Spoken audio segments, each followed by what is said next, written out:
আসসালামু আলাইকুম hello lovely ভিউজার দেশের বাইরে সবাইকে আত্মু কুকিং স্টুডিওতে স্বাগত। আজকে আপনাদের মাঝে নিয়ে এসেছি খুবই স্পেশাল একটা কেক, যেটা হচ্ছে চকলেট স্পঞ্জ কেক। এবং চকলেট স্পঞ্জ কেক কিভাবে চকলেট ক্রিম তৈরি করবেন, কিভাবে চকলেট গানাশ তৈরি করবেন, A to Z এই ভিডিওতে দেওয়া আছে। সো রিকোয়েস্ট রইল শুরু থেকে শেষ পর্যন্ত ভিডিওটা দেখবেন, একটু স্কিপ করবেন না। ফার্স্টে এই জায়গায় আমি দিয়ে নিয়েছি 1.5 কাপ ময়দা, আর দিয়েছি 1 চামচের মতো বেকিং পাউডার, আর দিয়েছি প্রায় হাফ চামচের মতো বেকিং সোডা। আর এই জায়গায় যতটুকু ময়দা কম নিয়েছি ঠিক ততটুকু পরিমাণ কোকো পাউডার দিয়েছি, 2 চামচ মতো, বড় টেবিল স্পুনের 2 চামচের মতো দিয়েছি কোকো পাউডার। অবশ্যই কোকো পাউডারটা নামি দামি ব্র্যান্ডেরটা ইউজ করবেন, তাহলে এটা টেস্টটা ভালো আসে। কোকো পাউডারটা যত বেশি ভালো ব্র্যান্ডের ইউজ করবেন সেটা আরও খেতে তত বেশি ভালো আসে। আমি এর জায়গায় মালয়েশিয়ার ব্র্যান্ডের কোকো পাউডারটা ইউজ করছি। আর এই জায়গায় আমি দিয়ে নিচ্ছি 2 টেবিল চামচের মতো, ফার্স্টে তো দেখতেই পাচ্ছেন যে গুঁড়া দুধ দিয়েছি, আর দিয়েছি 1 চিমটির মতো লবণ। এখন খুব ভালোভাবে চেলে নিচ্ছি, আর এটা কিন্তু খুব ভালোভাবে চেলে নেবেন। এই জায়গায় চাইলে আপনার 2-3 বার চালবেন, কারণ এক্সট্রা যেই বাবলসগুলো আছে সেগুলো জায়গায় বেরিয়ে যায়।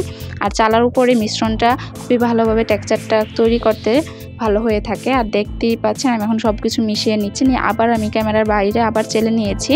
আর অবশ্যই গুঁড়া দুধটা দিলে এটা খেতে আরও বেশি ভালো লাগে। আর এখন আমি এই জায়গায় স্বাভাবিক তাপমাত্রায় 2টা ডিম ফোম করে নিচ্ছি। অবশ্যই 2টা ডিমের, একটা ডিমের কুসুম আমি ইউজ করছি আর আরেকটা ডিমের কুসুম পরে ইউজ করব। আর এই জায়গায় আমি ধাপে ধাপে কিছু পরিমাণ সুগার দিয়ে দিচ্ছি, এটা আপনাদের চিনিটা পরিমাণ বুঝে দিয়ে নেবেন। আমি প্রায় 1/3 কাপের মতো চিনি ইউজ করছি। অবশ্যই একসাথে দিতে যাবেন না, আমি বিটার হাই স্পিডে বিট করছি। একসাথে দিতে গেলে অনেক সময় এটা চিনিটা গলতে অসুবিধা হয়ে যায়, আর ভালো মতো মিষ্টির পরিমাণটা বোঝাও যায় না। আর এখন দেখতেই পাচ্ছেন বিটারে বিট করার পর কিন্তু ফর্মেটটা সাদা অংশ বের হয়ে এসেছে। আর ব্যাকগ্রাউন্ডে যদি কোনো ধরনের নয়েজ আসে তার জন্য অসংখ্য দুঃখিত। আর যদি ভয়েসে কোনো ধরনের সমস্যা হয় আপনাদের কাছে আন্তরিকভাবে অনেক দুঃখিত। ইনশাল্লাহ আমি ট্রাই করব আস্তে আস্তে বেস্ট ট্রাই দিয়ে দেওয়ার। তার জন্য কি করতে হবে, আপনারা আমাকে একটু সাপোর্ট করবেন। আপনাদের এই সাপোর্টে আমার নতুন কাজে আগ্রহী বা দেয়। এখন আমি পরবর্তীতে যে একটা ডিমের কুসুম ছিল সেটাও বিট করে নিয়েছি প্রায় 2 মিনিটের মতো। তারপরে এই জায়গায় দিয়ে দিচ্ছি ভ্যানিলা এসেন্স। অবশ্যই এই জায়গায় ভ্যানিলা এসেন্সটা দিবেন। এই জায়গায় আমি 1 চামচের মতো দিয়েছি। আর দিয়ে দিচ্ছি তেল 1/3 কাপের মতো। তেল দেওয়ার পর মিনিমাম 5 থেকে 7 সেকেন্ডের মতো বিট করবেন। এই জায়গায় বেশি বিট করতে যাবেন না, কারণ বেশি বিট করলে এই জায়গায় ফুমি ভাবটা আসে না, আর স্পঞ্জিও হয়ে থাকে না। সো অবশ্যই এই জায়গায় 5 থেকে 7 বা 10 সেকেন্ড পর্যন্ত বিট করলে হয়ে যাবে। আর চকলেট কেক কীভাবে স্পঞ্জি করতে হয়, চকলেট কেকের ক্রিম গানা সব কিছু এই ভিডিওতে দেওয়া আছে। এখন আমি মিক্সচারটা আস্তে আস্তে দিয়ে দিব ধাপে ধাপে। আর অবশ্যই ভিডিওটা শুরু থেকে শেষ পর্যন্ত দেখবেন। আর যারা নতুন রাঁধুনি তাদেরকে বলবো অবশ্যই আমারটা দেখে তারপরে ট্রাই করবেন, ইনশাল্লাহ আমার থেকে বেস্ট ট্রাই পাবেন। আমি ট্রাই করি আপনাদের মাঝে সবসময় বেস্ট কিছু নিয়ে আসার, ইনশাল্লাহ আমি সবসময় এটাই ট্রাই করে যাব। এখন একটা হ্যান্ড উইচ দিয়ে খুব আলতো হাতে এটা সম্পূর্ণ মিক্সচারটা মিশিয়ে নেব, কারণ এই জায়গায় কোনো ধরনের বিটারটা ইউজ করবেন না, কারণ বিটারটা ইউজ করলে এই জায়গায় কেকটা স্পঞ্জি হয় না আর খেতেও এতটা ভালো লাগে না। সো আস্তে আস্তে একটু ধীরে স্থিরে সব কিছু ব্যাটারগুলো মিশিয়ে ফেলবেন। তারপরে আমি আবার ধাপে ধাপে দিয়ে দিচ্ছি। এখন ব্যাটার দিয়ে হ্যান্ড উইচের দিয়ে ডান হাতে আলতোভাবে নাড়াবেন, যাতে করে ব্যাটারটা সব কিছু একসাথে মিশে যায়। এই জায়গায় স্পিড দিতে যাবেন না হ্যান্ড উইচে। এই জায়গায় আগে থেকে আমি জাল করা দুধ দিয়ে দিচ্ছি। আমি এই জায়গায় প্রায় 1.5 কাপের মতো দুধ ইউজ করছি, মানে যতটুকু ময়দা ইউজ করেছি ঠিক ততটুকুই আমি এই তরল দুধটা ইউজ করছি। আগে থেকে আমি দুধটা জাল করে নিয়েছিলাম, সেটা আর আপনাদের দেখানো হয়নি, কারণ বলে নিয়েছি। আর কি ভিডিও চান কমেন্টে জানাবেন, ইনশাল্লাহ আমি দেওয়ার ট্রাই করব। আর কে কোথা থেকে দেখছেন তাও বলবেন, আমার এগুলো পড়তে খুবই ভালো লাগে। আর এভাবে যদি আপনারা ট্রাই করেন ইনশাল্লাহ আপনারাও ঠিক আমার মতোই ফিডব্যাক পাবেন, এতই সুন্দর হয়ে থাকবে। আর চকলেট কেক নিয়ে এরকম কোনো লুক নেই যে পছন্দ করেন না, ছোট থেকে বড় সবাই এই কেক আইটেমগুলো পছন্দ করে। এখন কিন্তু আমার ব্যাটারটা তৈরি হয়ে গেছে, দেখতেই পাচ্ছেন। আর ব্যাটারটা যখনই এরকমভাবে আমি একটা হ্যান্ড উইচ দিয়ে দিতে উপর থেকে নিচ দেখিয়ে দিচ্ছি যে কীরকমভাবে ও পড়ছে। আর এখন আমার ব্যাটারটা হয়ে গেছে, আমি একটু ট্যাপ করে নিচ্ছি, কারণ এগুলোর ভিতরে যে বাবলসগুলো আছে সেগুলোর কারণে কিন্তু সিদ্ধ নাও হতে পারে।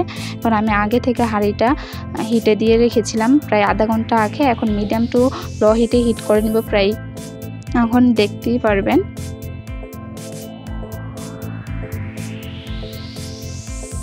এখন প্রায় কিন্তু এটা আমার হয়ে এসেছে, ঢাকনা খুলে দেখলেই বুঝতে পারবেন এটা কতটা সুন্দর হয়েছে এবং ফুলেছে। আর আমি একটা কাঠি দিয়ে দেখিয়ে দিচ্ছি যেটা হয়েছে কিনা। কাঠি থেকে যখনই বুঝবেন যে কিছুই না উঠছে কেকের, তখনই বুঝবেন যে এটা হয়ে এসেছে। আমি কিন্তু কয়েক জায়গায় দেখিয়ে দিচ্ছি কাঠি দিয়ে, তারপরে দেখছেন যে উঠছে না, তাহলে আমার কেকটা হয়ে এসেছে। আমি নামিয়ে ফেলছি। এখন যে চকলেটের যে মেন গানাশটা করব সেটা দেখিয়ে নিচ্ছি। আমি এই জায়গায় প্রায় দিয়ে দিচ্ছি ডার্ক চকলেট 1 কাপের মতো, আর দিয়ে দিচ্ছি কোকো পাউডার। অবশ্যই এই দুধটা কিন্তু হালকা হালকা কুসুম কুসুম গরম পানি হবে, তা না হলে কিন্তু চকলেটগুলো ব্লেন্ড হবে না। এর জন্য একটু মাইক্রোওয়েভ করে নেবেন, তা না আর যদি মাইক্রোওয়েভ না করেন তাহলে গরম কোনো পাত্রে গরম কোনো পানিতে তারপর এটা দিয়ে রাখবেন, দেখবেন আস্তে আস্তে করে যাবে। আর সেটাও যদি না পারেন আমার মতো এরকম গরম দুধটা ইউজ করবেন, তাহলেই হবে। এই জায়গায় আমি যেই চকলেট ক্রিমটা আছে সেটা বানিয়ে নিচ্ছি। এর জন্য আমি এই জায়গায় ট্রপিক্যালের 1 কাপের মতো হুইপ ক্রিম ইউজ করছি, যাকে হেভি ক্রিম বলে। আর 2 চামচের মতো সুগারটা দিয়েছি। এখন দিয়ে খুব ভালোভাবে এটা দেখতেই পাচ্ছেন আমি বিট করে নিচ্ছি।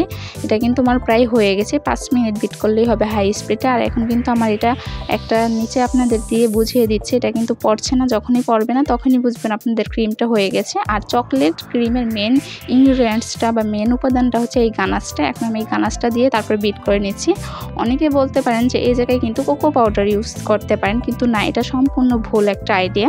কোকো পাউডার ইউজ করলে আমাদের চকলেট ক্রিমটা হয়ে থাকে না। এখন এই যে আমাদের কেকের ফাইনাল লুক দেখতেই পাচ্ছেন কতটা সুন্দর হয়েছে। আমি এই কেক দিয়ে 3টা লেয়ার করে নিয়েছি, আপনারা চাইলে আরও বড় করলে আরও বড় করে নিতে পারবেন। প্রায় আমার এই জায়গায় 1.5 পাউন্ডের মতো হয়েছে। আমি এখন ক্রিম যে জায়গায় করবো এই জায়গায় একটু ক্রিম লাগিয়ে তারপরে এই জায়গায় আমি পার্ট টু পার্ট করে নিচ্ছি, একটা দিয়ে লেয়ার দিয়ে তারপরে এই জায়গায় আমি সুগার সিরাপটা দিয়ে দিচ্ছি। যতটুকু পরিমাণ চিনি নেবেন ঠিক ততটুকু পরিমাণ পানি নিয়ে সুগার সিরাপটা তৈরি করে নেবেন। এখন যে ক্রিম করেছি চকলেট ক্রিম সেটা দিয়ে দিব। আর কি কি ভিডিও চান কমেন্টে জানাবেন, ইনশাল্লাহ আমি দেওয়ার ট্রাই করব। এখন ক্রিমটা দিয়ে খুব ভালোভাবে সব দিকে মিশিয়ে নিচ্ছি। আর দেখতেই পাচ্ছেন এটা কত সুন্দর হয়েছে। এটা দেখতে যেরকম ইয়ামি হয়েছে, খেতেও ঠিক ততটুকু ইয়ামি হয়েছে। আমি বললে বুঝতে নাও পারবেন। এর জন্য আপনাদের কাছে রিকোয়েস্ট রইল, অবশ্যই মাস্ট বি একবার ট্রাই করে জানাবেন, আমার কমেন্টে বলে যাবেন যে রেসিপিটা কেমন হয়েছে। আর কেক তো আমাদের বাসায় অনায়াসে লেগেই থাকে, কোনো অনুষ্ঠান হোক বা আয়োজন ছাড়াই আমাদের কেক লাগবে। সো জানি না আপনাদের ক্ষেত্রে সেরকম কিনা। এখন আমি চতুর্পাশে ক্রিমগুলো দিয়ে দিচ্ছি, আর এটা যত বেশি ক্রিম দিবেন এটা খেতে তত বেশি মজা লাগবে। এখন আমি যে চকলেট সিরাপটা দিচ্ছি, চকলেট যে গানাশটা দিচ্ছি, এটার কারণে কিন্তু চকলেট কেকটা আরও বেশি ইয়ামি করে তোলে। সো যতগুলো লেয়ার দিবেন ঠিক ততগুলো লেয়ারের মধ্যে এই চকলেট গানাশটা দিয়ে দিবেন, তাহলে দেখবেন এটার চকলেট কেকটা অথেন্টিক স্টাইলের হয়ে যায়। সো আমার যতগুলো টিপস ট্রিক্স আছে সব কিছু ফলো করে যদি রেসিপিগুলো ট্রাই করেন, ইনশাল্লাহ দেখবেন ফাইনাল লুক এবং খাবারটা সেরকম টেস্ট লাগবে। আর একটা খাবার যত বেশি নাকি সুন্দর লাগে এটা খেতে তত বেশি ভালো লাগে। আমি আরেকটা লেয়ার দিয়ে দিচ্ছি, ঠিক একইভাবে চকলেট সুগার সিরাপ দিয়ে একইভাবে আমি যেভাবে করেছি ক্রিম দিয়ে চকলেট গানাশ দিয়ে পরবার এরকম করে ফোল্ড করে নিচ্ছি। আর আপনারা যতটুকু লেয়ার আছে ঠিক ততটুকু লেয়ারে ততবার করে নেবেন, এটা তো আর বলার কিছু নেই, আমি তো দেখিয়ে দিয়েছি। এখন আবার ঠিক চকলেট ক্রিম দিয়ে তারপরে চকলেট গানাশ দিয়ে উপরে আমি আবার চকলেট ক্রিমটা দিয়ে দিয়েছি।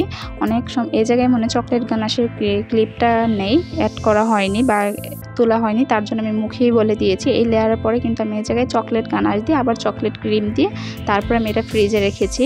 অবশ্যই ফ্রিজে ঘন্টাখানেক রাখবেন। আমি এই জায়গায় প্রায় নর্মাল ফ্রিজে 3 ঘন্টা রেখেছি, কারণ ফ্রিজে না রাখলে কেকটা সেট হবে না। আর সো দেখতেই পাচ্ছেন এটা কতটুকু সুন্দর হয়েছে।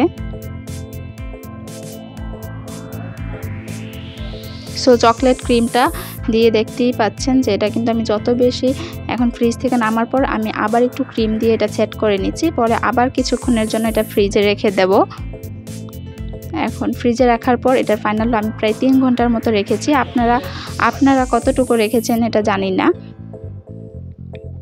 সো চতুর্পাশে আমি ফোল্ড করে দিচ্ছি, করে দিয়ে তারপর ফ্রিজে রেখে দেবো। আপনারা ট্রাই করে জানাবেন কেমন হয়েছে। সো এর জন্য ভিডিওটা শুরু থেকে শেষ পর্যন্ত থাকবেন। চকলেট ক্রিমের A to Z tips and tricks এই ভিডিওতে দেওয়া আছে। প্রায় 3 ঘন্টা ফ্রিজে রাখার পর এটা দেখতেই পাচ্ছেন ফাইনাল লুকটা। সো আমি কেটে আপনাদের দেখিয়ে দিচ্ছি এটা লেয়ারটা কত সুন্দর হয়েছে, আর খেতেও খুবই টেস্ট হয়েছে। আর এটা কাটার পর বুঝতেই পারছেন কীরকম 3টা লেয়ার। সো অবশ্যই ট্রাই করে জানাবেন। এখন আমি আপনাদের কাছে একটা চামচ দিয়ে কেটে দেখাচ্ছি, আর এটা কতটা স্পঞ্জি হয়েছে আর একদম তুলতুলে হয়েছে, একদম মানে অথেন্টিক স্টাইলের কেক হয়েছে। নামি দামি ব্র্যান্ডের সব থেকে না কিনে এখন বাসায় তৈরি করে নিতে পারবেন। সো আজকে এতটুকুই বিদায় নিচ্ছি, নতুন কোনো ভিডিও নিয়ে আবার হাজির হবো। সবাই আমার জন্য দোয়া করুন। আসসালামু আলাইকুম, আল্লাহ হাফেজ।